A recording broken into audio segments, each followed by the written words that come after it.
Aku hanya membuat semua barang beresonansi saat upacara pemilihan yang mengejutkan semua orang yang hadir. Kalian harus tahu bahwa bahkan jenius paling berbakat di keluarga ini pun hanya membangkitkan satu kemampuan. Namun, aku membangkitkan 4 kemampuan sekaligus. Ini adalah kejeniusan yang belum pernah terjadi sebelumnya di keluarga. Bahkan ayah berkata dengan pasrah, sepertinya kami harus mengajarinya ke-4 kemampuan tersebut. Di kehidupan sebelumnya, aku adalah pendekar pedang paling terkemuka di Kekaisaran Dreni. Di usia 18 tahun, kekuatan sihirku menembus 4 inti. Aku adalah kandidat paling menjanjikan untuk menjadi ksatria bintang 6 di Kekaisaran. Tepat saat kupikir hidupku akan berubah menjadi lebih baik, tak disangka aku bertemu dengan ksatria bintang 6 dari Kekaisaran Alteon, Dukterion, yang dikenal sebagai gelombang hitam. Di hadapan kekuatannya yang luar biasa, aku tampak sangat lemah. Sayang sekali, jika kau bersedia menyerah, kau masih punya kesempatan untuk melampauku. Itu mustahil. Sejak aku memulai pertempuran ini, aku akan mati dalam pertempuran ini. Du kemudian melancarkan serangan sengit ke arahku, diikuti oleh tusukan yang menembus tepat di dadaku. Maka, aku, yang dipuji sebagai jenius pertempuran, gugur di sini. Pemandangan berubah dan saat aku membuka mata lagi, aku mendapati diriku bereinkarnasi sebagai anggota keluarga Count dari Kekaisaran Alteon. Orang tuaku saat ini sedang mendiskusikan karir masa depanku, apakah akan menjadi ksatria tombak atau pembunuh. Karena aku adalah anak bungsu mereka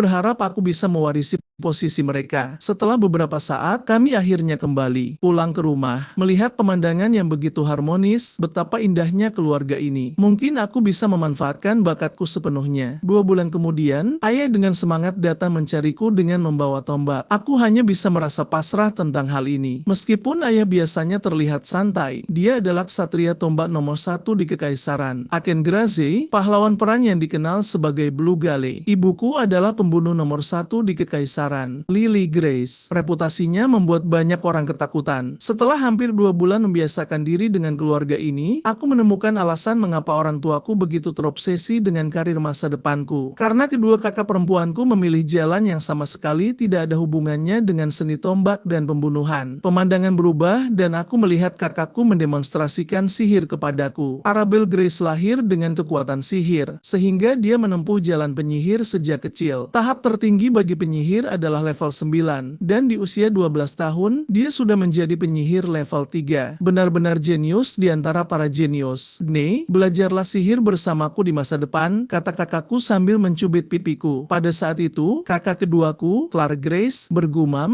seni pemanggilan juga cukup bagus. Clara adalah seorang pemanggil handal yang berhasil melakukan pemanggilan pada usia 7 tahun. Dan sekarang dia bisa memanggil 2 familiar secara bersamaan. Aku tidak menyangka semua orang ingin aku mempelajari kemampuan mereka. Keluarga Count Grace benar-benar keluarga bangsawan yang luar biasa. Benar-benar keluarga ideal yang selalu aku impikan. Betapa beruntungnya aku lahir di sini. Keluarga Grace memiliki tradisi khusus yang disebut upacara pemilihan barang. Ketika seorang anak di keluarga mencapai usia 1 tahun, mereka menaruh berbagai benda di atas meja dan memutuskan masa depan anak tersebut berdasarkan apa yang digenggam si anak. Hari ini adalah hari upacara pemilihanku. Ayo, Dene, pilih sesuatu yang kau sukai. Namun aku merasa sangat bimbang tentang hal ini. Ayah pasti berharap aku memilih tombak Dragon Tail. Dragon Tail adalah tombak sihir misterius yang telah menemani ayah sepanjang hidupnya. Ibu berharap aku memilih pedang pendek Nocturne. Nocturne adalah pedang pendek yang terbuat dari mineral air yang dapat menyimpan semua komponen di dunia yang mampu menampung berbagai racun. Kakak perempuan berharap aku memilih kantong ruang. Kantong ruang adalah barang yang hanya bisa digunakan oleh penyihir. Kakak kedua berharap aku memilih lambang pemanggil. Ini adalah simbol para pemanggil. Hanya melalui lambang ini seseorang dapat memanggil familiars. Apa yang harus dilakukan? Semua orang berharap aku memilih barang mereka. Jadi aku segera mengambil keputusan. Aku akan memutuskan berdasarkan reaksi orang-orang. Kemudian aku perlahan merangkak menuju ke 4 benda itu tepat saat semua orang memperhatikanku dengan seksama. Detik berikutnya, ke-4 benda di depanku mulai memancarkan cahaya keemasan. Ini artinya, aku memiliki bakat di ke-4 jalur tersebut. Ini mengejutkan semua orang yang hadir. Ke-4 benda itu merespons. Sepertinya Tuan Muda adalah jenius yang melampaui semua generasi sebelumnya. Bahkan aku sendiri merasa sangat terkejut. Bakatku di kehidupan ini benar-benar berbeda dari kehidupan sebelumnya. Kakak bertanya dengan tidak percaya. Ayah, apa yang harus kita lakukan sekarang? Bahkan dia pun tidak tahu harus berbuat apa. Haruskah kita mengajarinya ke-4 kemampuan itu? Pemandangan akan berubah dan 7 tahun berlalu dengan cepat. Dne, kau luar biasa. Sepertinya kau telah menguasai semua teknik yang kuajarkan padamu terakhir kali. Aku segera menyatakan bahwa ini semua berkat bimbingan sabar ayah. Pada saat itu, aku melihat seorang pria mendekati kami dengan membawa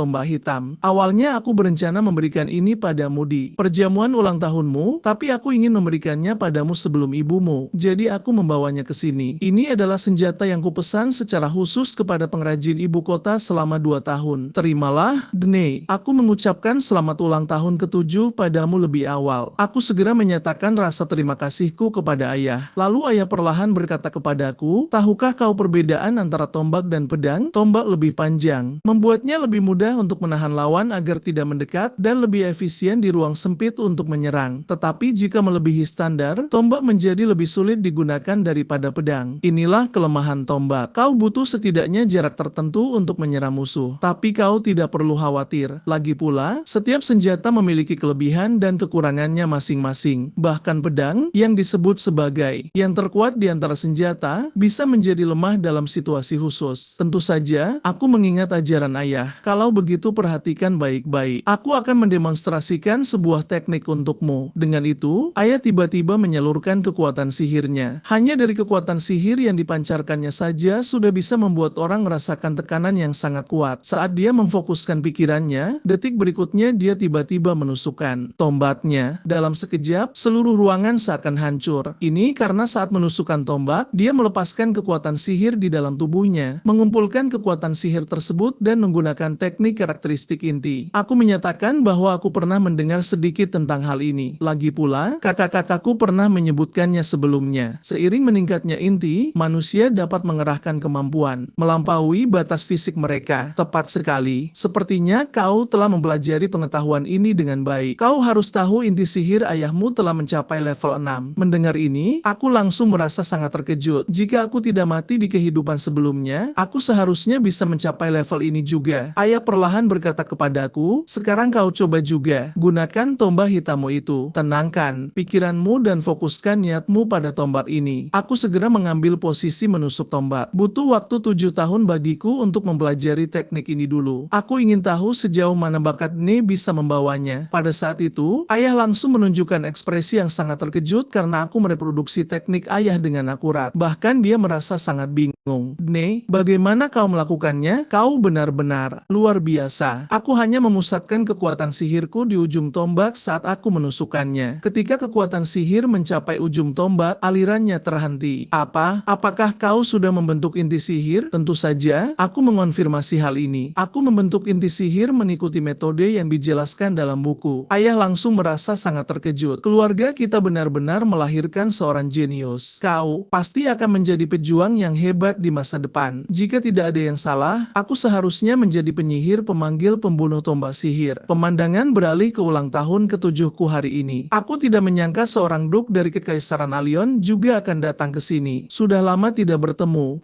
Omong-omong, di mana anak yang berulang tahun hari ini? Ayah segera memanggilku untuk menyapanya. Bahkan aku merasa sangat terkejut. Aku tidak menyangka akan bertemu orang ini di sini. Saya Dne Grace. Senang bertemu dengan Anda, Duk. Meskipun melihatnya membuat darahku mendidih, aku tetap menyapanya dengan sopan. Dia cukup senang kau memiliki putra yang bisa diandalkan. Jadi, dia sedang belajar seni tombak darimu sekarang. Tentu saja, ayah mengonfirmasi hal ini. Pada saat itu, sebuah sosok perlahan muncul di hadapan semua orang. Count Grace, salam. Saya putri bungsu Duk Turion, Leila Turian. Senang bertemu dengan Anda. Setelah Ila menyapa kami, ayah bertanya kepada Duk, bagaimana kabar istrimu belakangan ini? Aku sedang mencari solusi dengan berbagai cara, tapi masih belum ada perubahan seperti biasanya. Jika aku tiba-tiba menghilang, mohon maklum karena aku mungkin menggunakan gulungan untuk kembali ke ibu kota. Tapi omong-omong, kemana kedua anak itu pergi? Aku masih ingin berbicara lebih banyak dengan pemuda cerdas itu, Dne. Pada saat itu, Duk melihat dua sosok di luar jendela. Sepertinya kedua anak itu sudah bosan dengan perjamuan tersebut. Di saat yang sama, Ila mulai mengobrol denganku. Dia tampak sangat lelah dengan keluarganya sendiri karena banyak bangsawan dan keluarga kerajaan datang menemui ayahnya setiap hari dan dia harus memakai gaun serta menyapa mereka setiap saat. Sebaliknya, dia lebih suka memakai pakaian biasa dan berlatih ilmu pedang. Bagaimana denganmu? Aku sebenarnya cukup menyukai tempat ini. Lagi pula, ini tidak seperti ibu kota, dan aku menantikan waktu latihan tombak setiap hari. Jadi, kau berlatih keras untuk masuk akademi? Lagi pula, masuk akademi itu tidak mudah. Aku segera memberikan jawaban negatif. Aku ingin masuk akademi untuk meningkatkan kultivasiku. Tapi bagaimana jika kau tidak bisa masuk akademi? Kalau begitu aku akan mencoba lagi lain kali. Mendengar ini, Ila segera mengungkapkan rasa irinya yang besar. Lagi pula, keluarganya tidak mengizinkan kegagalan. Pada saat itu, Ila tiba-tiba berkata kepadaku, "Mengapa kau tidak melihat ilmu pedangku?" Melihat ekspresinya yang tulus, aku setuju. Pemandangan beralih saat aku membawanya ke tempat latihan. Dia mendemonstrasikan ilmu pedangnya dengan sangat terampil. Secara keseluruhan, transisi serangan dan pertahanannya sangat alami dan dia menangkap waktu terobosan dengan cukup baik. Tetapi dari titik tertentu, tubuhnya menunjukkan penyimpangan halus. Bagaimana ilmu pedangku? Ila bertanya padaku dengan penuh harap. Tentu saja, performamu sangat bagus, tetapi mulai dari pedang ketiga, kakimu selalu maju setengah langkah. Dibandingkan dengan bentuk pedang dasar, inilah hasilnya. Karena gerakan maju yang berulang, semua bentuk pedang berikutnya memiliki kesalahan halus. Mendengar ini, Ila langsung terdiam. Apakah aku berbicara terlalu langsung? Detik berikutnya, dia mendemonstrasikan ilmu pedangnya dengan terampil lagi. Ya, ini tepat sekali kesalahan yang tidak pernah kusadari. Kemudian, Ila memelukku erat. Terima kasih banyak, Dene. Pengamatanmu sangat mendalam. Terima kasih atas bantuanmu. Aku akan mengingatmu. Setelah beberapa saat, kami kembali ke perjamuan. Selamat atas pembentukan inti sihirmu. Selamat ulang tahun ke-7, Dene. Dengan itu, ibu menyerahkanku sebuah hadiah. Itu sebenarnya adalah bros yang dibuat dengan lambang keluarga. Hargailah dengan baik, Dene. Bros ini sekarang menjadi simbol identitas dan kehormatanmu. Kemudian, semua orang yang hadir menyampaikan berkat mereka kepadaku. Pada saat itu, guncangan hebat terjadi. Bagaimana ini bisa dimulai lagi? Kupikir hari ini bisa tenang. Dene, kau juga sudah menebak siapa itu, kan? Detik berikutnya, sambaran petir yang tak terhitung jumlahnya dilepaskan dari lingkaran sihir yang muncul di atap. Kemudian, sesosok tubuh perlahan turun dari lingkaran sihir. Dene, kakakmu tidak datang terlambat, kan? Semua orang yang hadir menunjukkan ekspresi yang sangat terkejut. Bukankah itu sihir komunikasi level 5 atau lebih tinggi? Aku tidak menyangka nona muda keluarga kita adalah seorang jenius seperti itu. Tepat saat kupikir akhirnya bisa tenang. Detik berikutnya, semua orang melihat ke arah jendela. Bukankah itu naga terbang? Kali ini, Nona Clary yang datang. Sepertinya aku masih terlambat satu langkah. Setelah beberapa saat, kedua kakak perempuanku menyampaikan ucapan selamat ulang tahun padaku. Kemudian keduanya memberikan hadiah. Saat aku membukanya, kakak sulung ternyata memberiku kantong ruang. Ya, cincin ini didesain olehku secara pribadi, tetapi sihir ruangnya dirapalkan oleh profesor kami sendiri. Dengan itu, kakak memasangkan cincin ruang di tanganku. Omong-omong, cincin ini didesain sesuai dengan kode genetikmu, jadi tidak ada orang lain selain dirimu yang bisa menggunakannya. Pada saat itu, ibu yang bermata tajam segera mengenalinya. Melihat fluktuasi kekuatan spiritual yang memancar darinya, ini pasti terbuat dari batu spiritual kelas tertinggi. Kakak perlahan menjelaskan, cukup suntikan sihir ke dalam cincin dan ruang itu akan muncul. Aku segera menyatakan rasa terima kasihku kepada kakak. Lagi pula, di kehidupan sebelumnya, hanya komandan bangsawan dan penyihir berstatus tinggi yang bisa menggunakan benda seperti itu. Aku tidak pernah menyangka aku juga bisa menggunakan benda seperti itu. Kemudian aku perlahan menyuntikkan sihir ke dalam cincin dan detik berikutnya sebuah pintu ruang muncul di depan semua orang. Semua orang yang hadir merasa sangat terkejut. Bahkan kakak terlihat tidak percaya. Aku tidak menyangka kau membuka ruang lebih cepat dariku. Putra bungsu kita benar-benar seorang jenius. Setelah beberapa saat, aku membuka hadiah dari kakak keduaku. Sebuah telur kecil yang indah muncul di depan mataku. Ini adalah peri. Saat aku mencoba memanggil Decaron, telur ini muncul. Meskipun aku tidak tahu dari familiar mana asalnya, orang-orang percaya ini adalah telur yang berharga. Mendengar ini, aku langsung merasa sangat terkejut. Lagi pula, di kehidupan sebelumnya, aku pernah mendengar bahwa peri yang dipanggil berbeda dari familiar familiar selainnya. Mereka bisa tinggal di dunia ini selamanya. Kakak kedua kemudian menginstruksikanku. Mulai sekarang sampai ia menetas, ini akan menjadi rahasia yang terkubur di dalam hatimu. Kau harus ingat untuk memasukkan kekuatan sihir ke dalamnya setiap hari agar ia mengenalimu sebagai tuannya. Tentu saja, aku akan mengingatnya. Ayah perlahan berbicara. Karena semua berkat telah diberikan, kau harus pergi istirahat lebih awal. Di saat yang sama, aku menyadari bahwa Ila di samping tampak agak tidak senang. Apakah dia bersiap untuk pulang? Tapi mengapa dia terlihat begitu sedih? Pemandangan beralih ke Duke yang sedang berjalan-jalan di halaman. Aku tidak menyangka keturunan akan semuanya begitu luar biasa. Departemen sihir akademi memang yang paling menonjol. Itu akan sangat cocok untuk putra sulung peringkat pertama departemen pedang keluarga kami. Jika kedua keluarga bersatu, mereka akan menjadi kekuatan yang bahkan sulit diguncang oleh keluarga kerajaan. Sepertinya pernikahan antara kedua keluarga harus segera dimasukkan ke dalam agenda. Pada saat itu, suara dari tempat latihan menarik perhatiannya. Di sisi lain, aku sedang berlatih seni tombak di tempat latihan.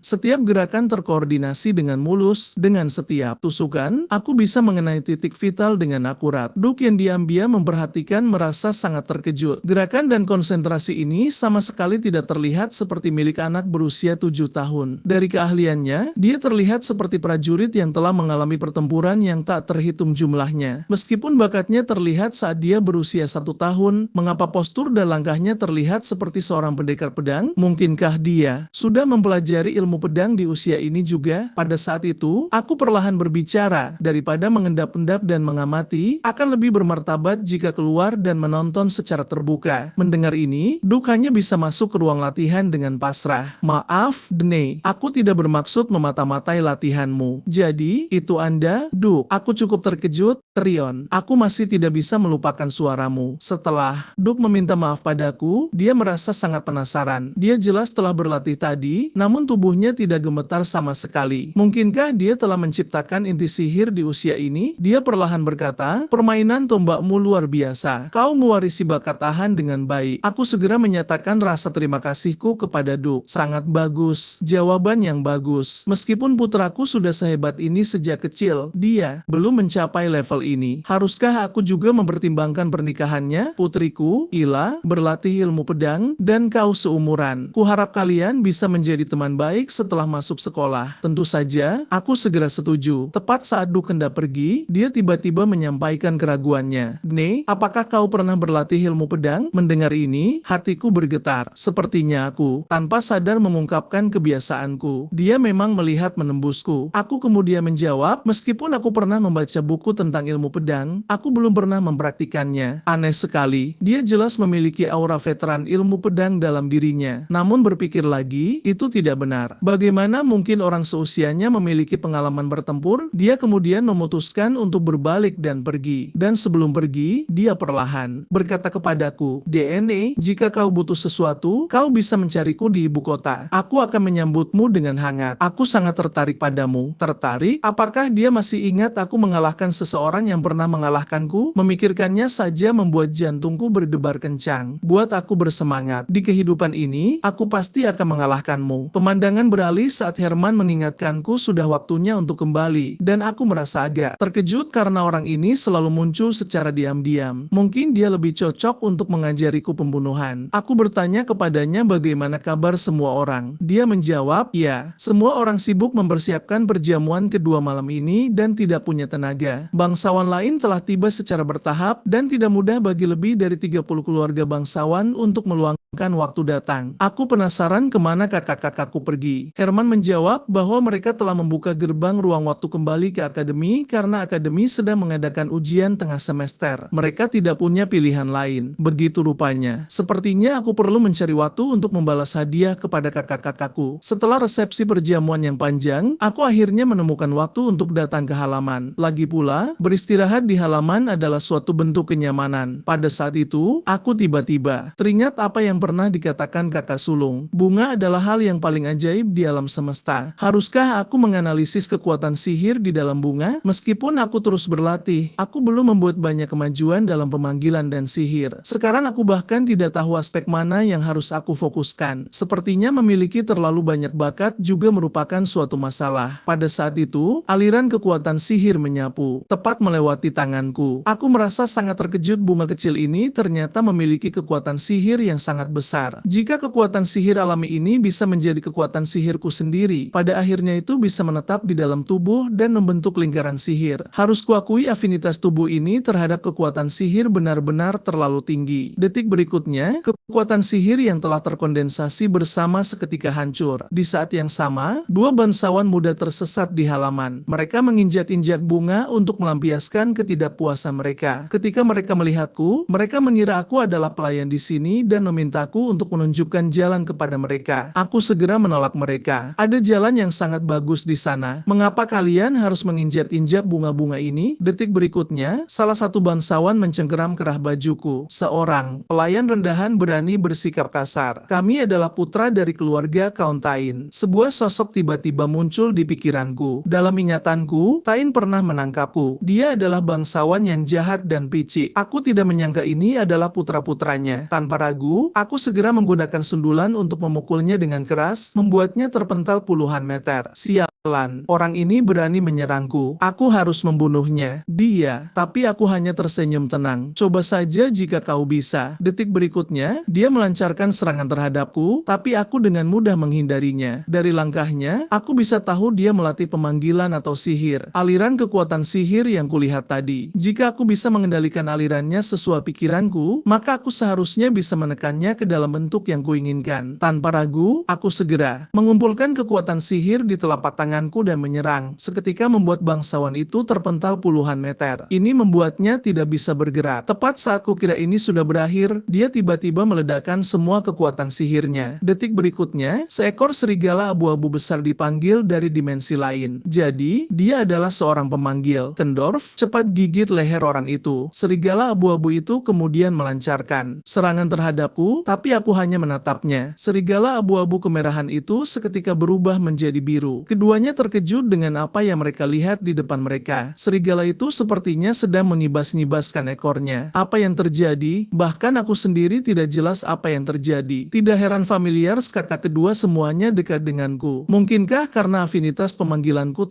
terlalu tinggi, tapi itu mungkin juga karena rendahnya keintiman antara pengguna dan familiar. Sungguh keterlaluan. Seorang familiar benar-benar mengkhianati tuannya. Bagaimana? Apakah kau ingin melanjutkan? Sang adik dengan cepat menarik kakak laki-lakinya. Kakak, kita kalah. Ayo cepat pergi. Ketika kakaknya tersadar, dia mendapati adiknya sudah mengompol karena ketakutan. Kau sangat memalukan dan kau menyebut dirimu seorang bangsawan muda, tidak punya pilihan lain. Dia hanya bisa membawa adiknya dan pergi lebih dulu, tapi tetap meninggalkan ancaman. Tunggu saja di sini. Aku akan segera kembali. Aku tidak bisa berkata-kata. Jika kau pergi, bawa familiarmu bersamamu. Setelah beberapa saat, aku menggunakan metode yang diajarkan kakakku dan berhasil membuat kontrak dengan Kendorf sebagai familiarku. Mungkin karena afinitasku terlalu kuat, aku sangat berhasil menggunakan seni pemanggilan kali ini. Di saat yang sama, sebuah suara terdengar di telingaku. Apakah dia yang menggertakmu? Mendongak, aku melihat bangsawan muda itu telah membawa ayahnya ke sini. Orang itu menggertakku dan Dino dan bahkan memutuskan hubunganku dengan familiarku. Pada saat itu, Klean perlahan berkata, jadi, kau yang menggertak putra-putraku dan mencuri familiarnya? Tentu saja, aku mengonfirmasi hal ini. Orang ini jauh lebih gemuk daripada saat itu. Makanan selama masa damai pasti sangat enak. Dia menunjuk ke arahku dan berteriak, mengapa kau sendirian di sini? Apa identitasmu? Aku merasa sangat pasrah tentang hal ini. Aku adalah tuan rumah perjamuan ini. Putra bungsu Count Grey adalah Dne Grace. Mendengar ini, keduanya langsung terdiam. Orang ini adalah Dne. Setelah aku mengungkapkan identitasku, Tain mulai berhitung di dalam pikirannya. Jika aku menggunakan masalah ini untuk menuntut pertanggungjawaban Count, mendapatkan hak pertambangan seharusnya tidak sulit. Kau melukai putraku dan bahkan mencuri familiarnya. Apapun yang terjadi, aku harus menemui Count Grace untuk menuntut pertanggungjawaban. Sekarang, tunjukkan jalannya, tentu saja. Tapi sebelum itu, kau harus meminta maaf padaku. Meskipun aku memang membuat putramu berdarah, aku melakukannya hanya untuk melindungi diri, dan familiarnya ikut denganku. Dengan sukarela. Mendengar ini, tuan muda itu segera menjadi marah. Orang ini pasti berbohong. Kendorf tidak akan pernah mengkhianatiku. Tapi Tain tidak setuju dengannya. Dia telah mendengar bahwa putri kedua Count adalah seorang pemanggil jenius. Mungkin orang itu memutuskan hubungan mereka. Berhenti menjelaskan dan cepat bawa aku menemui Count Grice. Pada saat itu, dua sosok perlahan muncul di hadapan semua orang. Ternyata itu adalah Count Graze dan Dr. Ian. Tuan muda itu kemudian tergagap menjelaskan penyebab dan prosesnya, tetapi benar-benar menghilangkan tindakannya sendiri. Dia mengklaim aku tiba-tiba menyendulnya. Dan untuk menakutiku, dia dengan enggan melepaskan familiarnya. Tetapi aku entah bagaimana mencuri familiarnya. Segala macam bumbu cerita. Melihatnya berbohong tanpa mengubah ekspresi, aku benar-benar khawatir tentang masa depannya. Saat itu, Teline berkata pelan, putraku awalnya hanya ingin menakut-nakutinya, tapi dia mencuri familiar itu. Bukankah ini berlebihan? Ayah menjawab, aku tidak bisa hanya mendengar satu sisi cerita. Aku akan memutuskan setelah mendengar penjelasan Dean. Jika kau khawatir penilaianku tidak cukup adil, kau juga bisa membiarkan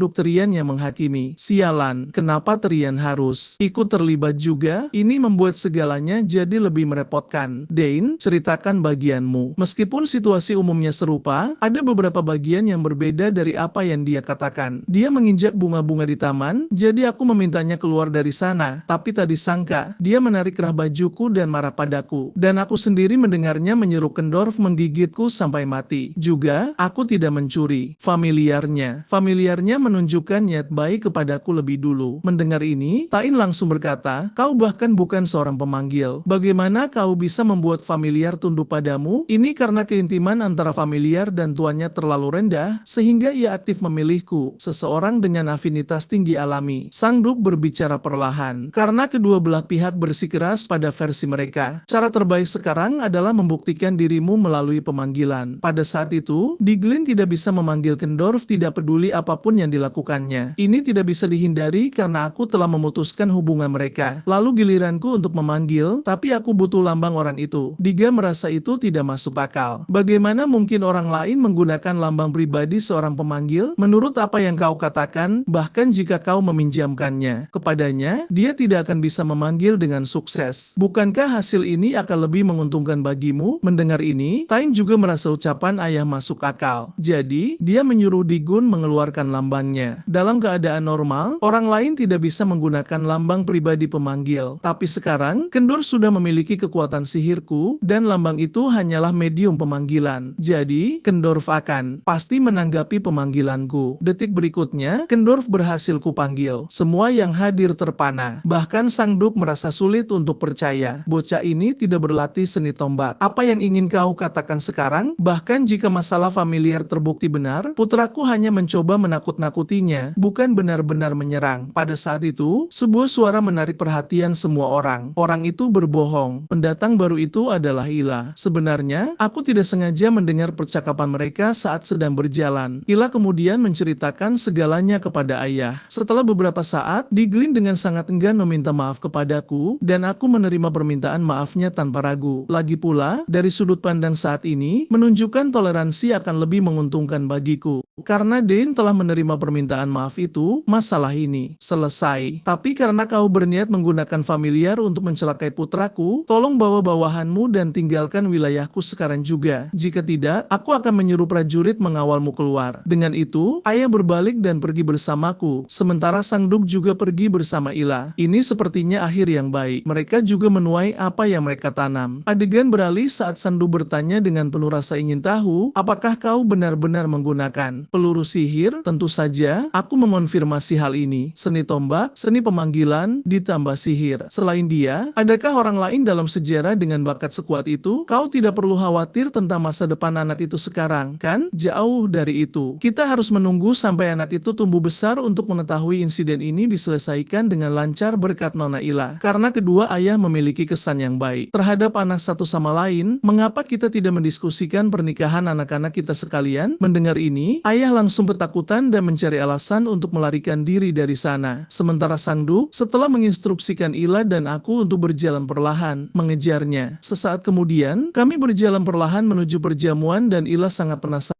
bertanya kepadaku mengapa binatang buas yang dipanggil akan mengkhianati tuannya dan tunduk padaku. Tapi aku sendiri pun tidak tahu bagaimana menjelaskan hal ini. Tapi Ila mengira aku tidak mau menjelaskan alasannya. Tidak baik menjadi begitu tertutup. Aku tidak bersikap tertutup padamu. Dan bukankah aku membantumu dengan ilmu pedang terakhir kali? Sepertinya memang begitu. Tapi berpikir bahwa Ila telah banyak membantuku kali ini, aku memutuskan untuk membantunya sekali lagi. Kalau begitu katakan padaku cara menggunakan peluru sihir. Dan aku sangat penasaran mengapa kau ingin mempelajari ini. Karena aku ingin tumbuh dengan cepat. Aku ingin membentuk 2 inti sihir sebelum masuk akademi. Dengan begitu, ibu pasti akan sangat senang. Dan aku tiba-tiba menyadari bahwa Lady Turian sepertinya selalu berbaring di tempat tidur selama ini. Ya, alasan seperti itu benar-benar mustahil untuk ditolak. Lalu, bagaimana jika kita mulai? Besok malam, tentu saja. Mari kita ikuti idemu. Selama kau bisa merasakan fluktuasi kekuatan sihir. Peluru sihir bukanlah teknik yang sangat sulit. Mendengar ini, Ila segera menunjukkan antisipasi yang besar. Tapi apa yang ingin kau minta dariku? Dane, sesaat kemudian, aku kembali ke perjamuan sekali lagi. Saat ini, semua orang sedang berdiskusi dengan penuh semangat. Mereka semua telah mengetahui bahwa keluarga Kauntain telah diusir dan bahwa tuan muda itu adalah seorang pemanggil yang luar biasa. Justru saat itu, Baron Oik yang berada di dekatnya menyapaku. Apakah kau tahu dari Ridge di timur? Tentu saja, aku dengar tempat itu terkenal dengan ikan trout dan safirnya. Itu benar. Produk unggulan kami di sana adalah yang terbaik di seluruh benua. Kau benar-benar terlalu pintar. Lalu, dia memperkenalkanku pada putrinya. Senang bertemu denganmu.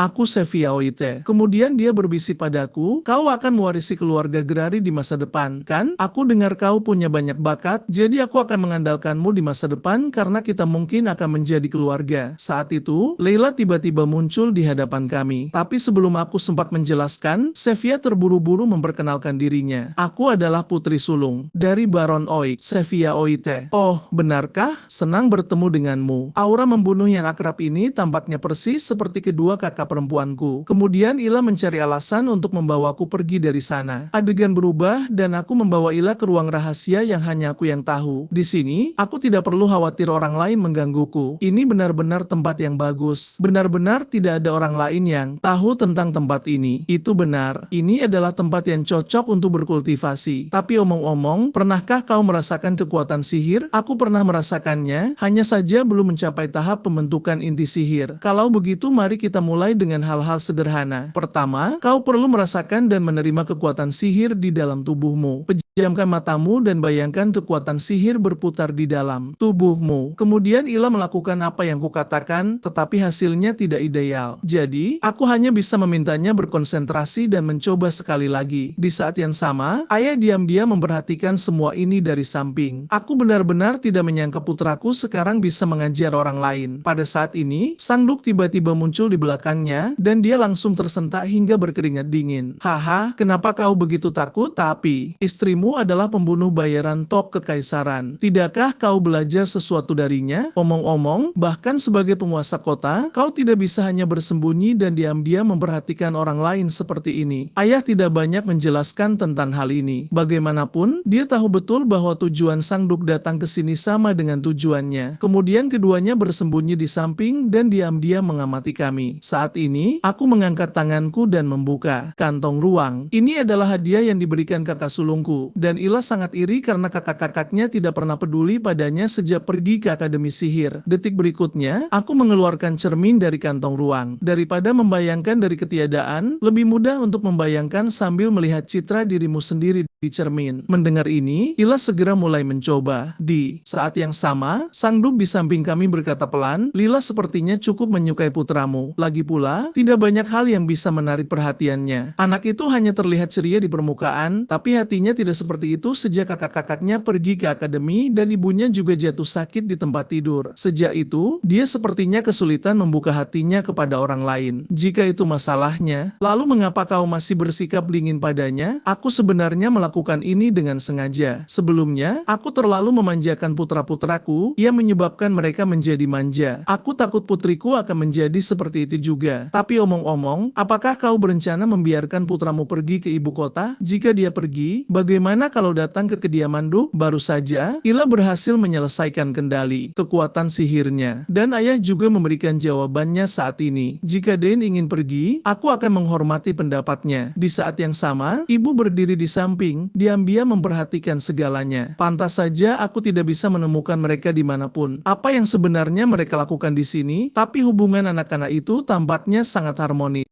Aku akan berpura-pura tidak tahu saja. Setelah Ila menyelesaikan kendali kekuatan sihirnya, kami sekarang berjalan perlahan menuju perjamuan. Dan Ila bertanya dengan agak bingung, Dane, kau juga akan pergi ke akademi di masa depan, kan? Lagi pula, di sanalah semua jenius kekaisaran berkumpul. Tapi aku menyatakan bahwa untuk sementara aku tidak punya rencana seperti itu karena aku bisa menjadi lebih kuat melalui latihan mandiri. Mendengar ini, Ila segera menjadi agak tidak puas, berkata, belajar bukanlah segalanya. Itu adalah tempat terbaik untuk membangun pengaruh pribadi. Aku tahu, tapi saat ini ada hal yang lebih penting daripada pergi ke akademi. Ada tumpukan buku yang belum selesai di perpustakaan dan aku masih punya banyak hal untuk dipelajari dari orang tuaku. Jika aku berencana pergi ke akademi di masa depan, aku akan memberitahumu nanti. Tentu saja, jika kau memiliki kesempatan untuk datang ke ibu kota, aku akan mengajakmu berkeliling tempat latihanku. Tapi kapan kau berencana memberitahuku permintaanmu? Mendengar ini, aku langsung menjawab, aku akan memberitahumu saat aku pergi ke ibu kota. Adegan berubah. Sanduk naik kereta menuju ibu kota bersama Ila, dan aku menatap lencana di tanganku, tenggelam dalam pikiran. Ini adalah hadiah ulang tahun yang diberikan Sang Duk sebelum pergi. Simbol keluarga Trion adalah pedang balas dendam dan penempaan. Sejarah Termian dimulai dengan seorang pandai besi. Berkat kehadirannya, kekaisaran kita memiliki bengkel tempat terbaik di seluruh benua. Semua senjata di kekaisaran ditempa oleh bengkel ini. Tentu saja, aku tahu ini dengan jelas. Semua biji di dunia dapat ditemukan di sana, dan semua senjata misterius yang muncul di benua ini berasal dari bengkel pandai besi paling kuno. Pada saat ini, Sang Du berkata pelan, jika kau membawa lencana ini ke bengkel tempa, mereka akan menempatkan senjata untukmu. Mendengar ini, orang tuaku seketika sangat terkejut. Ini adalah sesuatu yang bahkan keluarga kerajaan pun tidak bisa memimpikannya. Tapi Sang Duk menginstruksikanku, kau harus tumbuh dengan baik untuk membantu ayahmu dengan lebih baik. Kemudian Sang Duk berbalik dan pergi. Bersama Ila dan aku menatap sosok mereka yang pergi sambil diam-diam membuat keputusan tegas. Aku akan segera pergi ke ibu kota. Sebelum itu, kau harus menjaga dirimu baik-baik, Ila. Di sisi lain, Sang Duk yang duduk di kereta tenggelam dalam pikiran. Aku tidak tahu mengapa, tapi setiap kali aku melihatnya, aku selalu teringat pada orang itu. Agre, yang menunjukkan kemampuan melampaui pejuang tingkat ketiga di masa mudanya. Jika dia masih hidup, dia mungkin telah menjadi salah satu dari 6 Satria Agung Kekaisaran Dreni. Aku benar-benar ingin melihat bagaimana Dane tumbuh. Adegan berubah, dan aku sedang menatap telur peri, tenggelam dalam pikiran. Meskipun aku menyuntikkan kekuatan sihir ke dalamnya setiap hari, sepertinya tidak ada yang berubah. Mungkinkah aku belum memenuhi syarat untuk penetasannya? Setelah menyuntikkan kekuatan sihir ke dalam telur itu, aku menaruhnya kembali di tempat asalnya. Tepat saat aku hendak pergi, aku mendengar suara dari arah telur itu. Namun setelah pemeriksaan yang cermat, tidak ada perbedaan. Akhirnya, didesak oleh Herman, aku hanya bisa meletakkan telur peri itu dan lari ke ruang latihan untuk berlatih. Adegan berubah dan aku sedang berlatih ilmu pedang di ruang latihan. Setiap gerakan dan kuda-kuda terasa sangat alami. Bahkan Herman di sampingku tidak bisa menahan diri untuk tidak memuji. Benar-benar tuan muda yang luar biasa. Kapan kau mulai berlatih ilmu pedang? Karena ayah mengawasi terlalu ketat baru-baru ini. Aku tidak punya waktu untuk berlatih ilmu pedang. Di sisi lain, ayah saat ini sedang tenggelam dalam pikiran. Dia telah mendapatkan banyak hal dari perjamuan ini. Kebanyakan bangsawan menaruh perhatian ke selatan dan sebagian besar bangsawan berharap untuk menjalin hubungan baik dengan kami. Setelah perang berakhir, wilayah selatan dengan iklimnya yang menyenangkan memiliki banyak hal yang diimpikan oleh para bangsawan. Tapi semua ini tidak ada apa-apanya dibandingkan dengan perhatian yang diterima Dane. Meskipun konflik dengan putra sulung Count itu tidak terduga, dia tidak menyangka Dane akan menjelaskan masalah tersebut dengan sangat tenang. Dia bahkan membuktikan bakatnya. Dia terlalu dewasa. Sedemikian rupa sehingga aku kadang-kadang berharap dia bisa menjadi nakal seperti anak-anak seusianya. Sesaat kemudian, ayah perlahan menatap ke arah tombak di sampingnya. Dragon Tail, sudah waktunya untuk mengayunkannya. Adegan berubah. Ayah baru saja tiba di ruang latihan dan terkejut oleh pemandangan di hadapannya. Saat ini, aku sedang berlatih ilmu pedang dengan terampil dan dia tiba-tiba menyadari bahwa Sandu pasti telah mengatakan sesuatu kepadaku. Jika tidak, aku tidak akan melepaskan latihan tombak yang telah kulatih sekian lama. Tapi sepertinya dia cukup mahir dengan pedang. Kekuatan yang dia tunjukkan adalah sesuatu yang tidak bisa ditiru oleh orang-orang yang telah berlatih ilmu pedang sepanjang hidup mereka. Harus kuakui dia juga memiliki bakat dalam ilmu pedang. Sesaat kemudian, ayah bertanya dengan rasa ingin tahu kepadaku, Dane, kapan kau mulai belajar ilmu pedang? Sebenarnya, aku belum benar-benar belajar ilmu pedang. Dan ayah sangat terkejut. Ilmu tombak, sihir, pembunuhan, pemanggilan, dan sekarang kau telah mempelajari ilmu pedang juga. Jika itu orang lain, aku tidak akan percaya mereka bisa menunjukkan bakat di semua bidang. Dane, apakah kau penasaran dengan dunia ini? Maksudku, dunia luas di luar kota ini. Kota ini terlalu kecil, tidak cukup untuk menampung bakatmu. Tinggal di sini adalah kerugian besar bagimu. Mendengar ini, aku segera jatuh dalam pemikiran. Ayah sepertinya menyadari bahwa dia tidak bisa menahanku di sisinya selamanya. Kalau begitu selanjutnya, kita perlu bersiap dengan baik untuk perjalananmu. Tapi sebelum itu, apakah kau mengingatnya? Ia menanggapimu saat kau berusia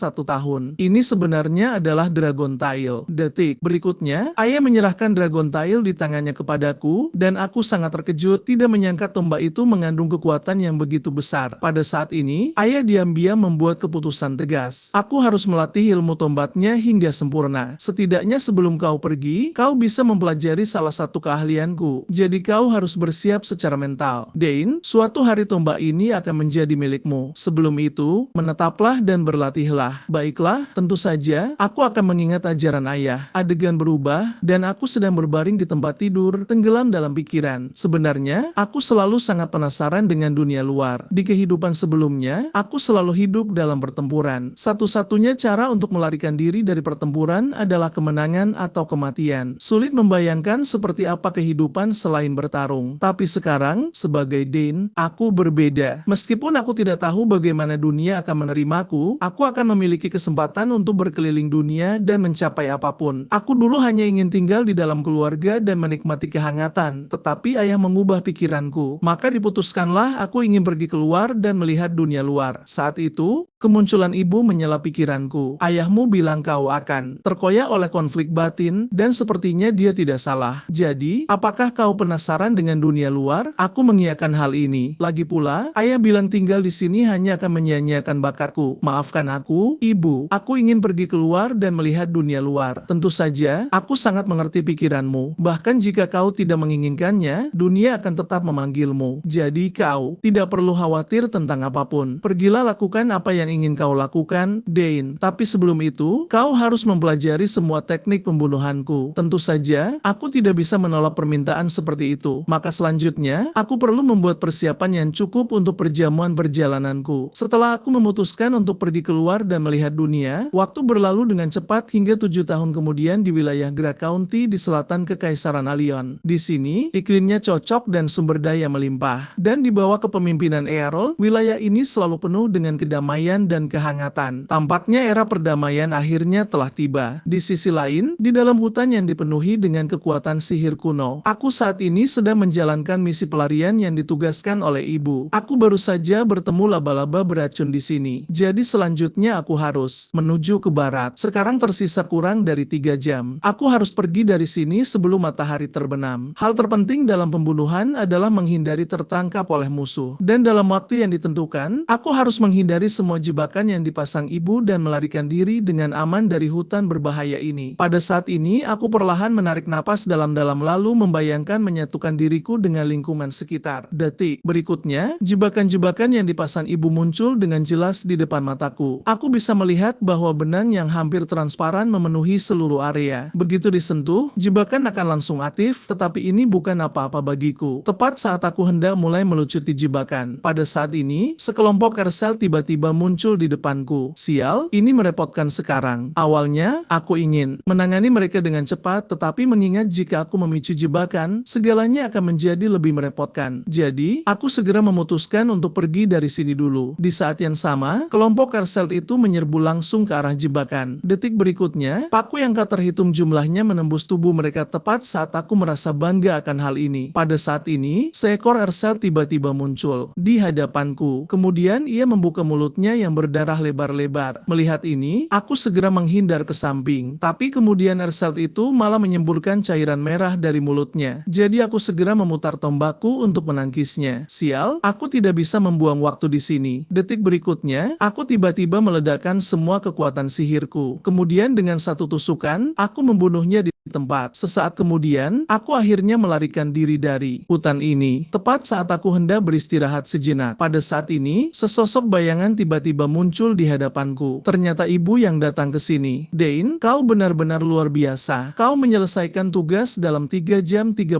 menit. Kau bahkan lebih baik dariku saat itu. Kau melakukannya dengan sangat baik. Aku tidak punya apa-apa untuk dikritik. Jika kau terus berkembang seperti ini, kau akan menjadi pembunuh nomor 1 di benua ini. Kemudian ibu menyerahkanku sebuah pedang pendek. Sekarang kau lebih cocok untuk menggunakannya daripada aku. Ini sebenarnya adalah pedang pendek Nocturne. Bisakah aku benar-benar menerima ini? Tentu saja, aku tidak membutuhkannya lagi. Nocturne terbuat dari biji misterius, sehingga memiliki sifat menyerap komponen material secara langsung. Selama kau mau, kau bisa menyimpan semua racun yang ada di dunia. Tentu saja, aku akan mengingat ajaran ibu. Tepat saat keduanya hendak pergi, detik berikutnya, sebuah suara dari hutan menarik perhatian mereka. Pada saat ini, ibu berkata pelan, "Ayo cepat pergi, Dane." Adegan berubah, dan seorang pria tiba-tiba terbangun dari mimpinya. Apa yang terjadi? Bukankah seharusnya aku sedang makan jamur di hutan? Detik berikutnya, aku masuk sambil membawa semangkuk. Kau masih dalam masa detoksifikasi, jadi tolong jangan banyak bergerak. Kau memakan jamur beracun yang disebut hidung merah. Jika kami tidak menemukanmu tepat waktu, kau pasti sudah mati sekarang. Dan aku melihat simbol menara sihir Nick di ikat pinggangnya. Sepertinya dia bukan orang biasa. Jika aku tidak memiliki Nocturne saat itu, aku juga tidak akan bisa menyelamatkannya. Kemudian aku memberitahunya, ini adalah wilayah Grace County, dan aku adalah putra bungsu dari Count Grey, Dane. Apa? Kau adalah adik laki-laki Arabelle, si jenius yang diawasi oleh semua menara sihir. Tapi bagaimana kau menemukanku? Sebenarnya, ibu dan aku sedang berlatih di hutan. Mendengar ini, dia segera merasa sangat terkejut. Hutan berbahaya itu, tempat di mana bahkan dia, seorang penyihir agung tingkat 8, tidak bisa merapal sihir, dan dia sangat penasaran. Apakah kau juga yang membuat penawar racun ini? Tentu saja, aku membenarkannya. Aku tidak menyangka pengalaman dan pengetahuan yang begitu kaya pada usia semuda ini. Apakah keluarga seperti itu benar-benar ada hingga memiliki 3 jenius yang melampaui level sejarah? Jika perang pecah sekarang, keluarga bangsawan terkuat di Kekaisaran Alteon pastilah keluarga Grace. Pada saat ini, dia perlahan mulai memperkenalkan diri.